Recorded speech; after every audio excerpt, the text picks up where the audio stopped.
നമസ്കാരം, എല്ലാവർക്കും ഫിൻറീൽസിൻ്റെ പുതിയൊരു വീഡിയോയിലേക്ക് സ്വാഗതം. എൻ്റെ പേര് Deepak Sebastian. I am a practising chartered accountant. ഞാൻ ഈ പറയുന്ന കാര്യങ്ങൾ നമ്മുടെ റെസിഡൻഷ്യൽ അസോസിയേഷൻ ക്ലബ്ബുകൾ ഇവരൊക്കെ ഒന്ന് ശ്രദ്ധിക്കേണ്ടതാണ്. ആ ഉത്തരവ് നമ്മുടെ ക്ലബ്ബുകൾക്കും റെസിഡൻഷ്യൽ അസോസിയേഷൻസിനുമൊക്കെ ഒരുപാട് ഉപകാരപ്പെടാൻ സാധ്യതയുള്ളതാണ്.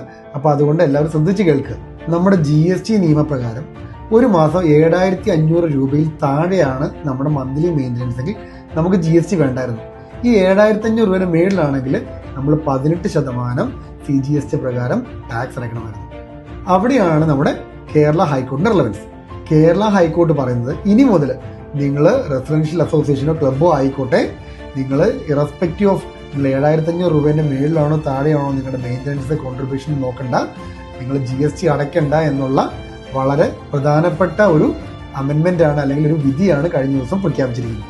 അപ്പോൾ എത്രയും പെട്ടെന്ന് നിങ്ങളുടെ ചാർട്ടേഡ് അക്കൗണ്ടിനോട് നിങ്ങൾ ഈ കാര്യങ്ങളൊക്കെ പറയുക, ഇങ്ങനെ ഒരു അമെൻമെൻറ്റ് ഉണ്ടായിട്ടുണ്ടോ എന്നൊക്കെ ചോദിക്കുക, അതിൻ്റെ ബെനിഫിറ്റ് എടുക്കാൻ പറ്റുമോ എന്ന് നോക്കുക. നിലവിൽ ഇത് കേരളത്തിൽ മാത്രമാണ് പ്രാബല്യത്തിലായിരിക്കുക. കാരണം കേരള ഹൈക്കോർട്ടാണ് ഈ ഉത്തരവ് വിധിച്ചിരിക്കുന്നത്.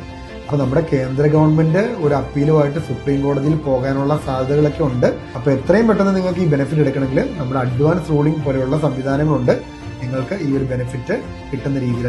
അപ്പോൾ ഈ ഒരു വിധിയുടെ ആനുകൂല്യം നമ്മൾ എടുക്കാൻ ശ്രമിക്കാവുന്നതാണ്. നിങ്ങളുടെ കൺസൾട്ടന്റിനോട് നിങ്ങൾ ചോദിക്കുക. അതേപോലെ തന്നെ അഡ്വാൻസ് റൂളിംഗ് എന്ന് പറയുന്ന ഒരു കോൺസെപ്റ്റ് ഉണ്ട്, അതിനെപ്പറ്റിയും ചോദിക്കുക. ഇനി കൂടുതലായിട്ട് ഇതേപോലെയുള്ള വിവരങ്ങൾ അറിയാനായിട്ട് എൻ്റെ ചാനൽ ഫോളോ ചെയ്യുക. താങ്ക്